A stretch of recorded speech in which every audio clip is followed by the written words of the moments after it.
ఉత్తరప్రదేశ్ గోరఖ్పూర్లో గోవుల అక్రమ రవాణాను అడ్డుకున్న నీట్ విద్యార్థిని హత్య చేసిన దుండగుడు పోలీసుల కాల్పుల్లో మరణించాడు. యూపీలోని కొత్వాలీ ప్రాంతానికి చెందిన జుబైర్ అలియాస్ కాలియా పశువులను అక్రమంగా రవాణా చేస్తూ ఉంటాడు.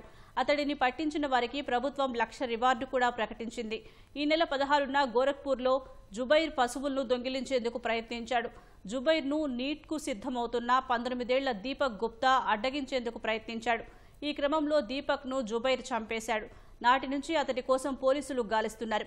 శుక్రవారం రాత్రి రాంపూర్ జిల్లాలో చాకు చౌక్ నుంచి మండి వెళ్లే మార్గంలో జుబైర్ మరో వ్యక్తి మోటార్ సైకిల్పై కనిపించారు. పట్టుకునేందుకు ప్రయత్నించిన పోలీసులపైనే నిందితుడు కాల్పులు జరపడంతో ఇద్దరు అధికారులు గాయపడ్డారు. పోలీసులు జరిపిన ఎదురు కాల్పుల్లో జుబైర్ గాయపడ్డాడు. అతడిని ఆసుపత్రికి తరలించగా చికిత్స పొందుతూ ప్రాణాలు విడిచాడు. జుబైర్పై రాంపూర్, బలరాంపూర్, గోండా, గోరఖ్పూర్లలో పలు గోవధ అభియోగాలతో పాటు 18 కేసులు ఉన్నాయి. జుబైర్ కాల్పుల్లో గాయపడిన ఎస్ఐ రాహుల్, కానిస్టేబుల్ దీపక్ కుమార్లకు చికిత్స అందిస్తున్నారు.